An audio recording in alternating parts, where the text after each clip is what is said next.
வணக்கம் மக்களே, welcome back to mister திரை ரசிகன் சேனல். இன்னைக்கு நம்ம பார்க்க போறது 2021ல ரிலீஸ் ஆன ஒரு ரொம்பவே வித்தியாசமான ஹெல் பவுண்ட் அப்படின்ற ஒரு dark supernatural Korean series தான் பார்க்க போறீங்க.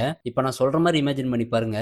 திடீர்னு ஒரு நாள் நரகத்துல இருந்து ஒரு மர்மமான கிரியேச்சர் உங்க முன்னாடி வந்து நீங்க இன்னும் ஒரு சில நாட்கள்ல சாக போறீங்க அப்படின்னு சொல்லிட்டு மறைஞ்சு போயிருது. அந்த கிரியேச்சர் சொன்ன மாதிரியே அந்த நாளும் அந்த நேரமும் வந்த உடனே அதே நரகத்துல இருந்து 3 பெரிய மான்ஸ்டர் வந்து உங்களை பப்ளிக்காவே அடிச்சு இழுத்துட்டு போய் சித்திரவதை பண்ணி எரிச்சு கொன்னா அது எப்படி இருக்கும்? இந்த மாதிரி ஒரு இன்சிடென்ட் சவுத் கொரியால நடக்குது. இத பப்ளிக்காவே எல்லாரும் பார்த்ததுனால இதனால அந்த பயத்திலேயே மக்களுக்குள்ள ஏகப்பட்ட பிரச்சனை வந்து அதனாலே ஊருக்குள்ள பெரிய கலவரம் உண்டாகி எல்லாமே கைமீறி போயிடுது. இப்படி பிரச்சனை வர அளவுக்கு காரணமா இருக்கிற அந்த மான்ஸ்டர்ல யாரு? உண்மையாவே அதெல்லாம் நரகத்துல இருந்து தான் வந்ததா இல்ல வேற ஏதாவது டார்க் பவரோட வேலையா அப்படின்றத ஒரு மிகப்பெரிய சஸ்பென்ஸாவே கொண்டு போயிருப்பாங்க.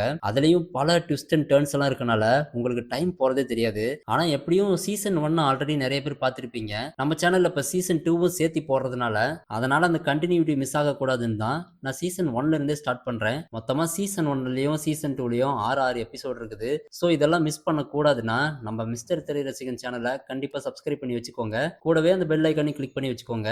இப்போ வாங்க கதைக்குள்ள போகலாம். இந்த கதை சவுத் கொரியா சிட்டில தான் ஆரம்பிக்குது. அது வழக்கமான நாளா தான் இருக்கும். எல்லாரும் அவங்கவங்க வேலையை பார்த்துக்கிட்டு பிஸியா இருப்பாங்க. அங்க ஒரு காஃபி ஷாப்ல ஒரு ஆளை மட்டும் தனிப்பட்ட முறையில காட்டுறாங்க. அவனை ஏதோ பார்க்கறதுக்கு பயத்துல பதட்டமா இருக்க மாதிரி தெரியுது. அப்படியே வேர்த்து கொட்ட கொட்ட அவன் போன்ல இருக்க டைமையே பார்த்துக்கிட்டு இருக்கான். அந்த போன்ல 1:19 இருந்து டைம் இப்போ 1:20க்கு மாறினதும் அப்படி இருக்கமா கண்ணை மூடி பயப்படுறான். என்னது ஒண்ணுமே நடக்கல அப்படின்ற மாதிரி யோசிச்சுட்டு இருக்கும்போது அங்க பூம்னு ஒரு சத்தம் கேக்குது. எங்கேயோ தூரத்துல ஒரு பாம் அடிச்சா எப்படி சத்தம் கேட்குமோ அதே மாதிரி கேக்குது. அந்த சிட்டில இருக்கிற எல்லாத்துக்குமே தான் கேக்குது. எல்லாருமே ஒரு மாதிரி அதிர்ச்சி ஆயிடுறாங்க. இப்போ அந்த காஃபி ஷாப் இருக்குல்ல, அந்த கடையோட கண்ணாடி உடைச்சுக்கிட்டு 3 கொடூரமான மான்ஸ்டருங்களாம் உள்ள வருது. இந்த பயந்த மாதிரி இருந்தான்ல அவனை தான் தேடி வந்திருக்கும் போல. அவனை போட்டு பயங்கரமா அட்டாக் பண்ண ஆரம்பிக்குது. அங்க இருக்க எல்லாருமே பயந்து கத்துறாங்க. இந்த ஆளும் அடி வாங்கிட்டு எந்திரிக்க முடியாம எழுந்து தலை தெறிக்க ஓட ஆரம்பிக்கிறான். அந்த மான்ஸ்டருங்களும் கொலை வெறியோட துரத்திட்டு போயிட்டு இருக்குது. அதுவும் எப்படின்னா சிட்டிக்கு நடுவுல பட்ட பகல்ல எல்லாருக்கும் முன்னாடியுமே அந்த மான்ஸ்டர் அவனை துரத்திட்டு போயிட்டு இருக்குதுங்க. அந்த மான்ஸ்டரை எல்லாருமே பாக்குறாங்க. எல்லாருமே மிரண்டு போயிடுறாங்க. இவனும் உயிரை கையில புடிச்சுக்கிட்டு காருக்கு நடுவுல எல்லாம் பூந்து ஓடிக்கிட்டு இருக்கான். அவனுக்கு பின்னாடி வந்த மான்ஸ்டர்ல ஒண்ணு ஒரு கார் மேல ஜம்ப் பண்ணி அப்படியே அவனுக்கு ஆப்போசிட்ல வந்து லாக் பண்ணிடுதுங்க. இப்போ அவனுக்கு எங்கேயும் போறதுக்கு வழியே இல்ல. எங்கேயாவது முட்டி மோதி எஸ்கேப் ஆயிரலான்னு பாக்குறான். ஆனா ஒரு மான்ஸ்டர் என்ன பண்ணுதுன்னா அவன் காலை பிடிச்சு அவெஞ்சர்ஸ்ல ஹல்க் எப்படி லோக்கியை போட்டு துவைச்சு எடுப்பானோ அதே மாதிரி அங்க இருக்கிற கார் மேல அவனை அங்கேயும் இங்கேயும் அடிச்சு அப்படியே தூக்கி வீசுது. அப்படி அவன் பறந்து போகும்போது இன்னொரு மான்ஸ்டர் அவனை அப்படியே பிடிச்சி அப்படியே பக்கத்துல இருக்கிற பஸ் கண்ணாடியில அடிச்சு அவனை பயங்கரமா காயப்படுத்தி தூக்கி கீழே போட்டுருது. அப்பவும் அவன் அரை உசுரோட அந்த மான்ஸ்டர் கிட்ட வேணாம் என்னை விட்டுருங்க நான் சாக விரும்பல அப்படின்னு கத்துறான். அப்பவும் அதுங்க விடுற மாதிரி தெரியல. அந்த 3 மான்ஸ்டரும் சேர்ந்து அவனை இல்லாத சித்திரவதை பண்ண ஆரம்பிக்குதுங்க. அவன் வாழ்நாள்ல மறக்க முடியாத அளவுக்கு ஒரு நரக வேதனையை காமிச்சு அப்படியே கொன்னு எரிச்சு விட்டுருதுங்க. இதை எல்லாருமே பார்த்துட்டு தான் இருக்காங்க. கண்ணு முன்னாடியே நடந்துட்டு தான் இருக்கு. அந்த மான்ஸ்டருங்களாம் அவனை எரிச்சு முடிச்சுட்டு ஒரு ஹோட்டல் கண்ணாடிக்குள்ள புகுந்து அப்படியே மறைஞ்சு போயிருதுங்க. இந்த கொடூரமான சம்பவத்துக்கு அப்புறம் கொரியா ஃபுல்லா பரவ ஆரம்பிச்சிருது. அங்க இருக்கிற மக்கள் எல்லாருமே பயப்பட ஆரம்பிச்சிடுறாங்க. இந்த விஷயம் சீரியஸா போனதால போலீஸ் டிபார்ட்மெண்ட்ல அவசர அவசரமா மீட்டிங் அரேஞ்ச் பண்றாங்க. எல்லாரும் அந்த மீட்டிங்க்கு வந்துட்டாங்க. அந்த மீட்டிங் ஸ்டார்ட் ஆக போகுது. ஆனா கடைசியா ஒரே ஒரு ஆள் மட்டும் லேட்டா வராருல, இவருதான் நம்ம ஹீரோ. இங்க என்ன நடக்குதுன்னே தெரியாம அவன் பாட்டுக்கு ஹாயா வந்து டீ குடிச்சுக்கிட்டு அந்த மீட்டிங்ல உட்கார்றப்போ அவனோட சீனியர் ஆபீசர் அவனை பார்த்துட்டு என்னைக்கும் லேட்டா தான் வருவியா, உனக்கு இதே வேலையா போச்சுன்னு மனசுக்குள்ளே திட்டுறாரு. அந்த மீட்டிங்ல என்ன சொல்றாங்கன்னா அந்த 3 மான்ஸ்டரும் அவனை கொலை பண்ணுச்சுல்ல, அவனோட பேரு ஜோ. அவனுக்கு வெறும் 36 வயசு தான் ஆகுதாமா. ஆனா குடும்பத்துல ஏதோ பிரச்சனை போல அவனும் ஒய்ஃபும் பிரிஞ்சு 2 வருஷம் ஆயிருக்கும். இப்படி இருக்கையில அவன் எந்த தப்பு பண்ண மாதிரி தெரியல. அப்படியே ஏதாவது கிரிமினல் ரெக்கார்ட்ஸ் இருக்கான்னு பார்த்தாலும் அதுவும் இருக்காது. இப்படி எந்த ஒரு தப்பும் பண்ணாத ஆள எதுக்கு இப்படி கொடூரமா கொல்லணும், யார் இதெல்லாம் பண்ணிருப்பா அப்படின்றதுதான் எல்லாருக்கும் டவுட்டா இருக்கும். ஆனா அந்த மான்ஸ்டர் கொல்லும்போது பப்ளிக்ல இருக்கவங்க எல்லாம் வீடியோ எடுத்திருப்பாங்கல்ல, அதையும் ஆன்லைன்ல போட்டுட்டாங்க போல. அந்த வீடியோவையும் போட்டு காமிக்கிறாங்க. எல்லாருமே அதை பார்த்துட்டு ஷாக் ஆயிடுறாங்க. நம்ம ஹீரோவும் அதை பார்த்துட்டு ஷாக் ஆயிடுறான். ஆனா அந்த சீனியர் ஆபீசர் என்ன சொல்றாருன்னா இந்த மாதிரி ஆன்லைன்ல ஏகப்பட்ட வீடியோஸ் வந்துகிட்டு இருக்குது. எது உண்மை எது பொய்னே தெரியல. யாரோ தேவையில்லாம இந்த மாதிரிலாம் ரூமர்ஸ் எல்லாம் கிளப்பிட்டு இருக்காங்கன்னு தெரியுது. இதுக்கு இடையில ஏதோ நியூ ட்ரூத் அப்படின்ற பேர்ல ஒரு மதத்தை உருவாக்க பார்த்துட்டு இருக்காங்க. இது நம்ம இப்போ தடுத்தாகணும். இதுல அந்த மர்டர் எப்படி நடந்துச்சு, இந்த ரூமர்லாம் யார் பரப்புறாங்க, எதுக்காக பரப்புறாங்க அப்படின்ற விஷயத்தை நம்ம கண்டுபிடிச்சு ஆகணும். இதனால பெரிய பிரச்சனையாயிரும். அதனால நம்ம சீக்கிரமா கண்டுபிடிக்கணும் அப்படின்னு சொல்லிட்டு அங்க இருக்கிற ஒவ்வொரு டீமுக்கும் தனித்தனி வேலை கொடுக்குறாரு. அதே மாதிரி நம்ம ஹீரோட டீமுக்கும் இப்ப அந்த மர்டர் நடந்துச்சுல்ல, அந்த இடத்துக்கு போய் நம்ம ஹீரோ ரிப்போர்ட் கொடுக்க சொல்றாரு. அதே மாதிரி அந்த நியூ ட்ரூத் அப்படின்ற மதத்தை யாரெல்லாம் ஃபாலோ பண்றாங்க, அது யார் பரப்புறாங்க, அதுக்கு பின்னாடி யார் இருக்காங்க அப்படின்ற ரிப்போர்ட்டும் எனக்கு வேணும் அப்படின்னு சொல்றாரு. உடனே நம்ம ஹீரோவும் அவன் பார்ட்னரும் சேர்ந்து அந்த ஸ்பாட்டுக்கு கிளம்புறாங்க. ஆக்சுவலா அந்த மீட்டிங்ல அட்டன் பண்ணாங்கல்ல, அவங்க எல்லாருமே டிடெக்டிவ்ஸ் தான். நம்ம ஹீரோவுமே டிடெக்டிவ் தான். அப்படி போகும்போது அந்த பார்ட்னர் இருக்கான்ல, அவன் போன்ல எதையோ மும்முரமா பார்த்துட்டு இருக்கான். அதை பார்த்து நம்ம ஹீரோவும், அப்படி என்னப்பா அது இன்ட்ரெஸ்டிங்கா பார்த்துட்டு இருக்கேன்னு கேட்டா, அது ஒண்ணும் இல்ல சார், இந்த நியூ ட்ரூத் ஆளுங்க தான் புதுசா மதத்தை பரப்பிட்டு இருக்காங்கன்னு பார்த்தா, இவங்கள மாதிரியே ஆரோ ஹெட் அப்படின்ற பேர்ல இன்னொரு குரூப் உருவாயிட்டாங்க. இப்போ சிட்டிக்குள்ள இவங்க தான் சார் பயங்கரமா அட்ராசிட்டி பண்ணிட்டு இருக்காங்க. இவங்களால தான் இப்போ ஏகப்பட்ட கிரைம் நடந்துகிட்டு இருக்கு. அந்த ரிப்போர்ட் தான் இங்க வந்திருக்கு அப்படின்னு காட்டுறான். அது மட்டும் இல்லாம அவங்க தான் சார் இந்த மாதிரி வீடியோஸ் எல்லாம் இன்டர்நெட்ல பரப்பிட்டு இருக்காங்க. இதெல்லாம் எங்க போய் முடிய போகுதோ தெரியல அப்படின்னு சொல்ல, நம்ம ஹீரோவும் சரி சரி வா, நம்ம தான் அந்த ஸ்பாட்டுக்கு போயிட்டு இருக்கோம்ல, என்னதான் நடந்துச்சுன்னு பாத்துருவோம் அப்படின்னு பேசிக்கிட்டு அந்த ஸ்பாட்டுக்கு வந்துடுறாங்க. அந்த இடத்துல இப்போ அந்த எரிஞ்சு போன டெட் பாடியும் இல்ல. அதை பத்தி அங்க இருக்க போலீஸ்ட கேக்குறப்போ, அது அட்டாப்சிக்கு போயிருக்கு சார். ஆனா என்ன வெறும் எலும்பு கூட வச்சு என்ன பண்றதுன்னு தெரியல. அதை வச்சு என்னத்தை கண்டுபிடிக்க போறாங்கன்னு தெரியல அப்படின்னு சொல்ல, ஹீரோக்கும் அதை கேட்டு ரொம்ப புதுசா இருக்கு. இப்போ இந்த கேஸ்ல எங்கிருந்து இன்வெஸ்டிகேஷனை ஸ்டார்ட் பண்றதுனே தெரியல. அதனால அந்த போலீஸ் கிட்டயே திரும்பவும் கேக்குறான். இந்த மாதிரி நியூ ட்ரூத் அப்படின்ற ஒரு மதத்தை பரப்பிட்டு இருக்காங்கல்ல, அவங்கள பத்தி கேள்விப்பட்டிருக்கீங்களா? அவங்களாம் யாரு, எங்க இருப்பாங்கன்னு தெரியுமா அப்படின்னு கேட்டதும், நீங்க எங்கேயும் தேட வேணாம் சார், இதோ அங்க பாருங்க, அந்த குரூப்லாம் அங்கதான் இருக்காங்க. ஏதோ பார்க்க சைலண்டா தான் வேலை பண்றாங்க. அவங்க பப்ளிக் யாரையும் டிஸ்டர்ப் பண்றது இல்ல. அதனாலதான் அவங்கள எதுவும் பண்ணாம நாங்க சும்மா விட்டு வச்சிருக்கோம் அப்படின்னதும், உடனே ஹீரோவும் பார்ட்னரும் அவங்கள நோக்கி போறாங்க. அங்க ஜங் ஜின்சு அப்படின்ற ஆளு தான் அங்க கூட்டத்தை கூட்டி இங்க நடக்கிற மர்டர் சம்பந்தமான போட்டோ வீடியோ இதெல்லாம் எப்படி நம்ம ஹீரோட ஆபீஸ்ல இந்த மாதிரி வீடியோ எல்லாம் போட்டு காமிச்சாங்களோ, அது மாதிரி இவன் அதெல்லாம் பப்ளிக்காவே போட்டு காமிச்சிட்டு இருக்கான். இதெல்லாம் காட்டி பாருங்க, இதெல்லாம் கடவுளோட செயல் தான். யாரெல்லாம் பாவம் செஞ்சாங்களோ அவங்களுக்கான தண்டனை தான் கொடுத்துட்டு இருக்காங்க. அதுவும் நேரடியா நரகத்துல இருந்தே வந்து கொடுத்துட்டு இருக்காங்க. இனிமேல் பாவம் செஞ்சவங்களுக்கு இயற்கை மரணமே கிடையாது. இப்படிதான் எல்லாத்தோட முடிவு இருக்க போகுது அப்படின்னு பயங்கரமான ஸ்பீச் எல்லாம் கொடுத்துட்டு இருக்கான். இப்படி அவன் சொல்ல சொல்ல அங்க இருக்க எல்லாருமே இவனை ஆழமா நம்ப ஆரம்பிச்சிடுறாங்க. இதெல்லாம் ஓரமா நின்னு நம்ம ஹீரோவும் பார்ட்னரும் பார்த்துக்கிட்டு, ஓ அப்படின்னா இவன் தான் அதுக்கெல்லாம் காரணமா, அப்போ இவன் தான் இந்த மதத்தை பரப்பிட்டு இருக்கானா அப்படின்னு யோசிச்சுட்டு இருக்கப்போ, அங்க இருக்கிற எல்லாருமே அவன் சொல்றத ஆழமா நம்ப ஆரம்பிக்கிறாங்க. இந்த நியூ ட்ரூத் அப்படின்ற மதத்துக்குள்ளேயும் சேர்ந்துக்கிறாங்க. இப்படி இவனுக்கான ஃபாலோவர்ஸ் நிறைய பேர் இருக்கனால எல்லாரும் சேர்ந்து இவனை சேர்மேன் அப்படின்னு தான் கூப்பிடுவாங்க. சோ நம்மளே இவனை சேர்மேன் அப்படின்னே சொல்லிக்கலாம். இந்த சேர்மேன் பேசுறதெல்லாம் ஹீரோவும் பார்ட்னரும் கேட்டுட்டு இருந்திருப்பாங்கல்ல, அந்த குரூப் எல்லாம் கலைஞ்ச பிறகு அந்த சேர்மேன் கிட்ட இப்படி விசாரிக்க கூடாது, நம்ம வேற விதமா தான் விசாரிக்கணும் அப்படின்னு சொல்லி நார்மலாவே இன்ட்ரோடியூஸ் ஆகிக்கிறாங்க. டிடெக்டிவ்னு சொல்லிக்கிறாங்க. அப்படி இந்த மர்டரை பத்தி இந்த சேர்மன் கிட்ட தான் கேக்குறாங்க. இது மர்டரா? இது அப்படி சொல்லக்கூடாது சார், இதை டெமான்ஸ்ட்ரேஷன் அப்படின்னு சொல்லுங்க. அதுக்கு என்ன அர்த்தம் தெரியுமா? மக்கள் முன்னாடியே தப்பு செஞ்சவங்க தண்டிக்கப்படுவாங்க, அதுக்கு அதான் அர்த்தம். அதுக்கு நம்ம ஹீரோவும், நீங்க பேசுறதெல்லாம் வித்தியாசமா தான் இருக்கு, ஆனா அதெல்லாம் ஓகே தான். ஆனா உங்களை பார்த்தா வயசு கம்மியா தெரியுது. நீங்க எதுக்காக இந்த மாதிரி ஒரு மதத்தை உருவாக்கி மக்கள் கூட்டத்தை சேர்த்த ஆரம்பிக்கிறீங்க? அந்த அளவுக்கு இதை பத்தி உங்களுக்கு என்ன தெரியும் அப்படின்னு கேட்டுட்டு இருக்கும்போது, அப்படியே ஹீரோ யதார்த்தமா சைடுல பாக்குறப்போ அவனோட பொண்ணு அங்கதான் நின்னுட்டு இருப்பா. அதுவும் இந்த நியூ ட்ரூத் குரூப்ல தான் சேர்ந்திருப்பா போல.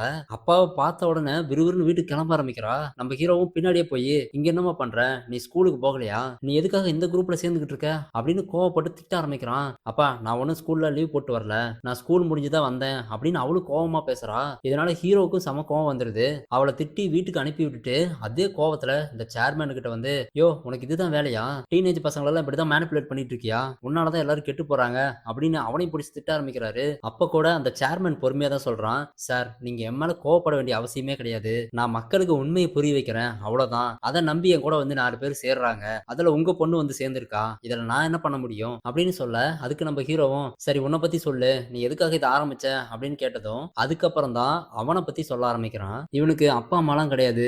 இவன் சின்ன வயசுல இருந்தே ஒரு ஆர்ஃபனேஜ்ல தான் வளர்ந்திருப்பான். இந்த ஆர்ஃபனேஜ்ல 20 வயசு ஆகுற வரைக்கும் படிக்க வச்சிருவாங்க. அந்த குறிப்பிட்ட வயசுக்கு அப்புறம் அவங்க இஷ்டம் போல எங்க வேணா போலாம், எங்க வேணா வேலை செய்யலாம். சப்போஸ் மேல் படிப்பு படிக்கிறதா இருந்தாலும் படிக்கலாம். இந்த சேர்மனுக்கு சின்ன வயசுல இருந்து ஹைக்கிங் போறது தான் பிடிக்கும். அப்படி ஒரு நாள் ஹைக்கிங் போறப்பதான் ஒரு நாள் மலையில ஏறும்போது அவன் முதல்ல அந்த 3 மான்ஸ்டரையும் நேர்ல பாக்குறான். அங்க இவனுக்கு முன்னாடியே ஒரு லேடி ஹைக்கிங் போயிருப்பாங்க போல. அந்த லேடிய இந்த 3 மான்ஸ்டரும் எரிச்சிட்டு இருக்கிறத நேருக்கு நேர் பார்த்து அப்படியே ஷாக் ஆயிடுறான். அதுங்களும் இவனை பாத்துருதுங்க. ஐயோ நம்மளும் ஏதாவது பண்ணிருமோ அப்படின்னு நினைச்சு பயப்படுறான். ஆனா அதுங்க ஒண்ணும் பண்ணாம அந்த லேடியை மட்டும் கொண்டுட்டு அப்படியே மறைஞ்சு போயிருதுங்க. அவ்வளவுதான். இத நேர்ல பார்த்த பிறகு இந்த மாதிரி உலகத்துல எங்கெல்லாம் இருக்கு அப்படின்றத தேட ஆரம்பிக்கிறான். அப்படி தேடும்போது இதே மாதிரியே நிறைய பேர் இறந்து போயிருப்பாங்க. ஆனா இது எப்படி நடந்தது, யார் இப்படி பண்ணாங்க அப்படின்ற விஷயம் யாருக்குமே பெருசா புரியாம தான் இருக்கும். அதுக்கப்புறம் தான் இது உண்மைதான் அப்படின்ற விஷயத்த நிறைய பேத்துக்கு பரப்பணும் அப்படின்றதுக்காகவே நியூ ட்ரூத் அப்படின்ற ஒரு ஆர்கனைசேஷனை உருவாக்கி இருப்பான் அப்படின்னு இந்த பிளாஷ்பேக் எல்லாத்தையுமே நம்ம டிடெக்டிவ்ட்டையும் பார்ட்னர்கிட்டயும் சொல்லிட்டு கடைசியா போகும்போது ஒன்னு சொல்றான், நான் ஒன்னும் மதத்தை உருவாக்கல சார், இது உண்மையாவே கடவுளோட செயல் தான் அப்படின்றத எல்லாத்துக்கும் புரிய வைக்க முயற்சி பண்ணிட்டு இருக்கேன், அவ்வளவுதான், உங்களுக்கு வேற ஏதாவது கேட்கணும்னா என்னை எப்போ வேணா கான்டாக்ட் பண்ணுங்கன்னு சொல்லிட்டு போயிடுறான். அந்த பார்ட்னரும், சார் இவனை பார்த்தா நல்ல மாதிரி தானே தெரியுது, ஆமா எனக்கும் அப்படிதான் தோணுது, ஆனா இவனுக்கு பின்னாடி வேற ஏதோ ஒண்ணு இருக்குது, இவனையும் ஒரு சைடு கண் காணிச்சிட்டே தான் இருக்கணும் அப்படின்னு சொல்ல அப்படியே கட் பண்ணா நம்ம ஆளு வீட்டுக்கு வந்துடுறாரு. ஏற்கனவே அவன் பொண்ணை வர திட்டி விட்டுருப்பான்ல, சோ அதே கோவத்துல வந்து அந்த பொண்ணுகிட்ட கேட்கலான்னு வரும்போது இவன் கேள்வி கேட்கறதுக்கு முன்னாடியே, அப்பா இப்ப என்ன கேட்க போறீங்கன்னு தெரியும், ஆமா நானே தான் வாலண்டியரா போனேன், அந்த சேர்மன் கூட ஒரு சில மீட்டிங்லாம் அட்டன் பண்ணியிருக்கேன், ஆனா நான் ஒன்னும் ஸ்கூல் எல்லாம் கட்டடிச்சிட்டு போகல, போதுமா இதானே கேட்க வந்தீங்க அப்படின்னு சொல்லிட்டு படுத்துக்கிறா. இந்த பொண்ணு இப்படி பேசுனதும் ஹீரோவால பதிலே பேச முடியல. என்ன பண்றது, தாய் இல்லாத பிள்ளைய செல்லம் கொடுத்து வளர்த்திட்டான். அதுவும் இல்லாம அந்த பொண்ணுக்கு இவ அப்பா மேலேயும் ஏதோ வெறுப்பு இருக்கும் போல, அதே வெறுப்புல தான் இப்படி பேசிட்டு படுத்திருக்கா. நம்ம ஹீரோக்கும் இப்ப இறந்து போன ஒய்ஃபோட ஞாபகமும் வருது. இருந்தாலும் மனசெல்லாம் தேத்திக்கிட்டு அந்த சேர்மனை பத்தி இன்டர்நெட்ல பாக்குறான். அந்த சேர்மனுக்கு பெரிய பெரிய அரசியல்வாதிங்க கிட்ட பழகிற அளவுக்கு செல்வாக்கு இருக்கும் போல, அதுவும் இல்லாம இவனுக்கு நிறைய டொனேட்டும் பண்ணுவாங்க போல. இந்த மாதிரி அவனை பத்தி நீ டீடைல்ஸ் எல்லாம் பார்த்துட்டே ஸ்க்ரோல் பண்ணும்போது அங்கதான் ஒரு முக்கியமான கேரக்டர் காமிக்கிறாங்க. அந்த சேர்மன் எதிர்த்து ஒரு லாயர் கேஸ் போட்டிருப்பாங்க. இந்த லாயர் தான் இந்த சீரிஸோட ஹீரோயின். ஆனா இந்த லாயருக்கும் நம்ம ஹீரோக்கும் எந்த ஒரு சம்பந்தமும் இருக்காது. இப்பதான் நம்ம ஹீரோவே முதல்ல அவங்கள பாக்குறான். சோ இவங்களை மட்டும் நல்லா பார்த்து வச்சுக்கோங்க, இந்த சீசனோட முக்கியமான ரோலே இவங்க தான். சோ எதுக்காக இந்த சேர்மன் மேல இவங்க கேஸ் போட்டிருப்பாங்கன்னா, இந்த மாதிரி டீனேஜ் பசங்களெல்லாம் இந்த சேர்மன் தான் பிரெயின் வாஷ் பண்ணிட்டு இருக்கான், யங்ஸ்டர்ஸ் எல்லாம் இவங்கனாலதான் பாதிக்கப்படுறாங்க அப்படின்னு சொல்லி இந்த மாதிரி ஒரு கேஸை போட்டிருப்பாங்க. இப்படி எல்லா டீட்டெயில்ஸையும் பார்த்துக்கிட்டு இருக்கேன். அப்படியே சீன் கட் ஆகி இன்னொரு இடத்துல இவங்க யாருக்குமே சம்பந்தம் இல்லாத இன்னொரு முக்கியமான கேரக்டர் காட்டுறாங்க. இந்த லேடியோட பேரு பார்க் ஜுன்ஜா. நம்ம இவங்கள பார்க் லேடின்னு கூப்பிட்டுக்கலாம். இவங்கள பத்தி சொல்லணும்னா ஒரு சாதாரண ஸ்ட்ரீட் ஃபுட் கடை தான் வச்சிருப்பாங்க. இவங்க ஹஸ்பண்டும் இப்போ உயிரோடு இல்ல, கஷ்டப்பட்டு தான் அந்த கடையை நடத்தி அவங்க குழந்தைங்களையும் படிக்க வச்சு பாத்துக்கிறாங்க. வழக்கம் போல அவங்க வியாபாரத்தெல்லாம் முடிச்சுட்டு வீட்டுக்கு வந்தா அவங்க பசங்க 2 பேரும் வீட்டுக்குள்ளதான் விளையாடிட்டு இருப்பாங்க. அவங்களுக்கு 13 வயசுல எனியூல் அப்படின்ற பையனும் இருப்பான், 6 வயசுல ஹையூல் அப்படின்ற ஒரு சின்ன பொண்ணும் இருப்பா. சோ இன்னைக்கு இந்த பார்க் லேடியோட பர்த்டே போல. இப்படி அந்த 2 சின்ன பசங்களும் சேர்ந்து என்ன பண்றாங்கன்னா, ஒரு வீடியோ ரெக்கார்ட் பண்ணிக்கிட்டு அவங்க அம்மாக்காக ஒரு கேக்கை கொடுத்து சர்ப்ரைஸ் பண்றாங்க. இதனால அந்த பார்க் லேடிக்கும் ரொம்ப சந்தோஷமாவும் இருக்கும். அந்த தருணத்தை 3 பேருமே நல்லா என்ஜாய் பண்ணிட்டு இருக்காங்க. அப்போன்னு பார்த்து திடீர்னு வீட்டுக்குள்ள ஏதோ ஒரு வெளிச்சம் மாதிரி வருது. அம்மா அங்க பாருங்கன்னு அந்த பையனை ஷாக் ஆகி சொல்றான். என்னன்னு திரும்பி பார்த்தா அங்க ஒரு ஏஞ்சல் மாதிரி கிரியேச்சர் வந்திருக்கு. அதுவும் இந்த லேடியை பார்த்து தான் பேசுது. பார்க் ஜுன்ஜா, நீ இன்னும் 5 நாள்ல இறந்து போயிருவ, சரியா 3 மணிக்கு நரகத்துக்கு போறதுக்கு தயாராரு அப்படின்னு சொல்லுது. அப்படி அது பேசிட்டு இருக்கும் போதே அந்த குட்டி பையன் ஏற்கனவே வீடியோ ரெக்கார்ட் பண்ணிட்டு இருப்பான்ல, அந்த கிரியேச்சர் பேசுறதையுமே அப்படியே ரெக்கார்ட் பண்ண ஆரம்பிச்சிடறான். அப்படியே கட் பண்ணா இந்த ஆரோஹெட் அப்படின்ற இன்னொரு கல்ட் குரூப் இருப்பாங்கல்ல, அவங்க எல்லாம் கெட்டு போறதுக்கு முக்கியமான காரணமே இதோ இந்த ஸ்கல் மாஸ்க் போட்டிருக்கான்ல, பார்க்கவே கோமாளித்தனமா காமெடியா தான் பேசிக்கிட்டு இருப்பான். ஆனா இவனாலதான் இந்த சிட்டில டீனேஜ் வயசுல இருக்கிற பசங்க பொண்ணுங்க எல்லாருமே கெட்டு போறாங்க. இவன் சொல்றதையும் கேட்டு இவனையும் ஃபாலோ பண்ண ஆரம்பிச்சுட்டாங்க. இவங்களும் அது கடவுளோட செயல்னு தான் சொல்றாங்க. இதே மாதிரிதான் அந்த சேர்மேனும் சொல்லிட்டு இருப்பான். ஆனா நல்ல விதமா சாஃப்டா பப்ளிக் சொல்லிட்டு இருப்பான். ஆனா இவங்க பேசுறதும் அதே கான்செப்டா இருந்தாலும் கவர்மெண்ட், போலீஸ் இவங்க எல்லாத்தையுமே எதிர்த்து செயல்படுறவங்களா இருப்பாங்க. இந்த ஸ்கல் மாஸ்க் போட்டிருக்கிறவன் டெய்லி எப்படி பேசுவானா, இப்போ ஒருத்தர் தப்பு பண்ணா போலீஸ் என்ன பண்ணுவாங்க, அவனை பிடிச்சி ஜெயில போட்டு தண்டனை கொடுப்பாங்க.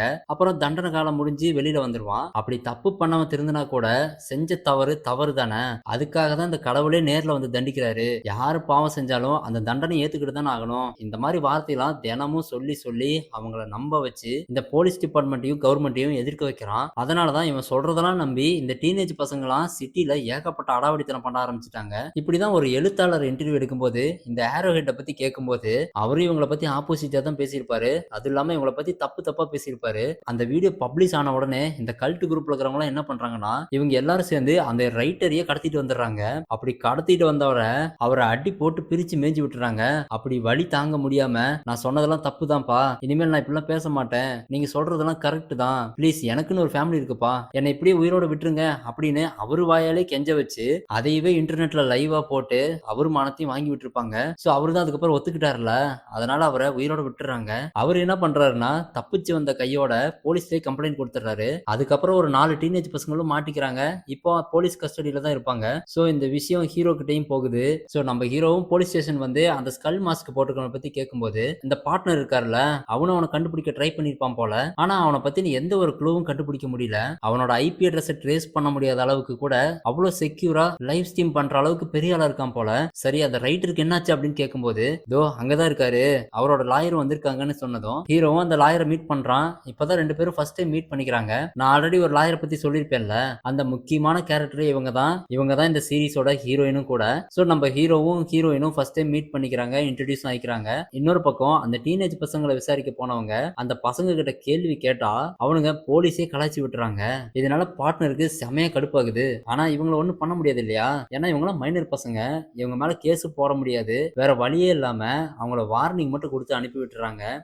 அதே சமயம் இந்த எழுத்தாளர்கிட்டயும் ஸ்டேட்மெண்ட் வாங்கின பிறகு நம்ம லாயர் என்ன சொல்றாங்கன்னா, ஏதோ டீனேஜ் பசங்க விவரம் தெரியாம பண்றாங்கன்னு மட்டும் நினைக்காதீங்க சார். இவங்க ஏதோ ஒரு விஷயத்த ஆழமா நம்புறாங்கன்னு மட்டும் தெரியுது. ஆனா இவங்களெல்லாம் பண்றத பார்த்தா ஏதோ ஒரு பெரிய விஷயம் நடக்க போகுது, அதுக்கான ஆரம்ப கட்ட மாதிரி தெரியுது. சோ இந்த கேஸை மட்டும் சீரியஸா எடுத்துக்கோங்கன்னு சொல்ல, ஆமா மேடம் நீங்க சொல்றது கரெக்ட் தான், அப்படி நடக்க கூடாதுன்னு தான் நாங்களும் முயற்சி பண்ணிட்டு இருக்கோம் அப்படின்னு நம்ம ஹீரோ சொல்லிட்டு இருக்கும் போது அந்த ரைட்டர் என்ன கேட்கிறாருன்னா, சார் எனக்கு ஒரே ஒரு டவுட் தான், நிஜமாவே ஒரு கிரியேச்சர் வருதா, அது உண்மையாவே கடவுளால அனுப்பப்பட்டதா, சொல்லுங்க சார், இத பத்தி ஏதாவது கண்டுபிடிச்சிங்களான்னு கேக்குறாரு. ஹீரோக்கு அவர் கேக்குறத பார்த்து சிரிப்பு தான் வருது. ஆனா நம்ம ஹீரோயின் மனசுலயும் ஒருவேளை இது உண்மையாதான் இருக்குமோ அப்படின்ற மாதிரி தோணுது. அப்படியே கட் பண்ணா அந்த கேஸோட ஸ்டேட்மெண்ட்லாம் வாங்கிட்டு நம்ம ஹீரோயின் இப்போ அவங்களோட ஆபீஸ்க்கு வந்துடுறாங்க. அப்படி வந்த உடனே அங்க ஒருத்தர் வேகமா வந்து, மேடம் சீக்கிரம் வாங்க, எவ்வளவு நேரம் வெயிட் பண்றது, உங்களுக்காக ஒரு கிளையண்ட் ரொம்ப நேரம் வெயிட் பண்ணிட்டு இருக்காங்க அப்படின்னு வேகமா கூட்டிட்டு போறாரு. அங்க போனா அந்த கிளையண்ட் வேற யாரும் இல்ல, அந்த பார்க் லேடி தாங்க வந்திருப்பாங்க. நம்ம ஹீரோயின் கிட்ட, மேடம் எனக்கு ஒரு வார்னிங் வந்தது, நான் சாக போறேன் மேடம் அப்படின்னு சொல்லி அழுகுறாங்க. என்னங்க சொல்றீங்க, எனக்கு ஒன்றும் புரியலையே. மேடம் நான் நரகத்துக்கு போக போறேன், எனக்கு நாள் குறிச்சிட்டாங்க அப்படின்னு அந்த வீடியோவை காட்டுறாங்க. நம்ம ஹீரோயினும் அந்த வீடியோவை பாக்குறாங்க. இப்பதான் அவங்களும் முதல்ல பாக்குறாங்க. இந்த வீடியோவை பார்த்த பிறகுதான் தோணுது, கொஞ்ச நேரத்துக்கு முன்னாடி தானே அந்த எழுத்தாளர் இதை பத்தி கேட்டாரு, அப்படின்னா இதெல்லாம் உண்மையா நடக்குதா அப்படின்னு கேக்குறாங்க. ஆமா மேடம், இது சாகிறதுக்கு முன்னாடி வரக்கூடிய வார்னிங் அப்படின்னு நியூ ட்ரூத்ல இருக்கவங்க சொன்னாங்க அப்படின்னதும், என்னது நியூ ட்ரூத்தா அப்படின்னு இன்னும் ஷாக் ஆகுறாங்க. ஏன்னா இந்த பார்க் லேடி என்ன பண்ணிருப்பாங்கன்னா, இங்க வர்றதுக்கு முன்னாடியே அந்த சேர்மன் பையனை தான் பார்த்துட்டு வந்திருப்பாங்க. ஏன்னா அவன் தானே இந்த நியூ ட்ரூத்துக்கே லீடரா இருப்பான். அவன்கிட்ட போய் இவங்க உயிரை காப்பாத்த சொல்லி ஏதாவது வழி இருக்கான்னு கேட்டிருப்பாங்க. அப்படி இறந்துட்டா இவங்க பசங்க ரெண்டு பேரும் அனாதை ஆயிருவாங்கல்ல, சோ எப்படியாவது என்னோட உயிரை காப்பாத்துங்க அப்படின்னு கேட்டிருப்பாங்க. ஆனா அந்த சேர்மன் என்ன சொல்லிருப்பானா, அதுக்கெல்லாம் சுத்தமா வாய்ப்பே இல்ல, கண்டிப்பா நீங்க சாக தான் போறீங்க, ஆனா உங்களுக்கு ஹெல்ப் பண்ற விதமா என்னால ஒண்ணு பண்ண முடியும், நீங்க இறந்து போன பிறகு உங்க குழந்தைகளுக்கு 3 கோடி ரூபாய் என்னால டொனேட் பண்ண முடியும். ஆனா அப்படி டொனேட் பண்ணனா ஒரே ஒரு கண்டிஷன் தான் இருக்கு, அந்த ஒரே ஒரு விஷயத்த மட்டும் நீங்க பண்ணணும். அந்த கண்டிஷன் என்னன்னா, இவங்க சாக போறத லைவா டெலிகாஸ்ட் பண்ணி இந்த உலகத்துக்கே நான் காட்டணும், நான் இவ்வளவு நாள் சொன்னதெல்லாம் உண்மைதான் அப்படின்னு நிரூபிக்கணும் அப்படின்னு கேட்டிருப்பான். இதை கேட்ட அந்த பார்க் லேடியும் ஏற்கனவே தான் சாக போறோம் அப்படின்ற கவலையில இருப்பாங்க. ஆனா அவங்க பசங்களோட எதிர்காலத்தை பத்தி யோசிக்கும் போது அந்த லைவ் டெலிகாஸ்டுக்கு ஓகே சொல்லிடுறாங்க. அப்படி இவங்க உண்மையாவே இறந்துருவாங்களா இல்லையான்னு தெரியலதான், இருந்தாலும் சப்போஸ் இறந்துட்டா என்ன பண்றது, இவங்க சொன்ன மாதிரியே அந்த 3 கோடி கொடுத்துருவாங்களா இல்லையான்னு தெரியாது இல்லையா, அதுக்காக தான் நம்ம லாயரை மீட் பண்ணி அந்த பணத்தை லீகலா அவங்க பசங்களுக்கு கொண்டு போய் சேர்க்கணும்ல, அந்த ஒரு காரணத்துக்காக தான் ஹெல்ப் கேட்டு வந்திருப்பாங்க. ஆனா நம்ம ஹீரோயினுக்கு சுத்தமா உடன்பாடே இருக்காது. ஏன்னா அந்த சேர்மன் இப்படிதான் சொல்லி ஊரை ஏமாத்திட்டு இருக்கான் அப்படின்ற மாதிரி அவன் மேல ஒரு கேஸ் போட்டிருப்பாங்கல்ல. அந்த பார்க் லேடி கிட்ட அந்த சேர்மன் சொல்றதெல்லாம் ஒத்துக்காதீங்க, உங்களால ஏமாத்த பாக்குறான் அப்படின்னு சொல்றாங்க. அதுக்கு அந்த லேடி என்ன சொல்றாங்கன்னா, உங்களால ஹெல்ப் பண்ண முடிஞ்சா பண்ணுங்க, இல்லைன்னா நான் வேற யாரையோ பாத்துக்கிறேன் அப்படின்னு சொல்லும் போது நம்ம ஹீரோயின் பக்கத்துல இன்னொருத்தர் இருப்பார்ல, அந்த ஆளு தான் நம்ம ஹீரோயினை வெளியே கூட்டிட்டு போய், இங்க பாருங்க மேடம், அந்த வீடியோவை பார்த்தா ரியலா தான் இருக்குது, ஒருவேளை அந்த கிரியேச்சர் சொன்ன மாதிரியே இறந்துட்டாங்கன்னா அந்த பசங்க நடு தெருவில் தான் நிப்பாங்க, சோ அவங்க பசங்களுக்காகவாவது ஹெல்ப் பண்ணலாம், சப்போஸ் அவங்க நிஜமாவே சாகலைனா இவ்வளவு நாள் அந்த சேர்மேன் சொன்னதெல்லாம் பொய் ஆயிடும்ல, இந்த லேடியும் சேஃப் ஆயிருவாங்கல்ல, இந்த ஒரு காரணத்தை வச்சு அந்த சேர்மேன் மேலே ஆக்ஷன் எடுக்கலாம், இது ஒரு நல்ல சான்ஸ் தான், இதை நம்ம கண்டிப்பா யூஸ் பண்ணிக்கலாம் அப்படின்னு நம்ம ஹீரோயினே கன்வின்ஸ் பண்ணிடுறாரு. சோ இதுக்கப்புறம் தான் இந்த கதையே வேற மாதிரி மாறப்போகுது. அந்த பார்க் லேடியோட சாவை லைவா டெலிகாஸ்ட் பண்ணாங்களா, உண்மையாவே அந்த மான்ஸ்டர்லாம் வந்துச்சா, இல்ல அந்த லைவ் டெலிகாஸ்ட் பண்ணும்போது வேற ஏதாவது அசம்பாவிதம் நடந்துச்சா, இந்த மாதிரி பல சஸ்பென்ஸோட அடுத்த கதையில உங்களை சந்திக்கிறேன். நான் முடிஞ்ச அளவுக்கு ரெண்டு எபிசோடா போட பாக்குறேன், ஏன்னா ஒரு எபிசோட்ல ஏகப்பட்ட கதை இருக்குது, அதனாலதான் சிங்கிள் எபிசோடா போட வேண்டியதா இருக்கு. அடுத்த எபிசோட மிஸ் பண்ணாம பார்க்கணும்னா கண்டிப்பா நம்ம சேனலை சப்ஸ்கிரைப் பண்ணி வச்சுக்கோங்க. சோ அடுத்த இன்ட்ரெஸ்டிங்கான எபிசோட்ல உங்களை சந்திக்கிறேன். பாய் பாய்.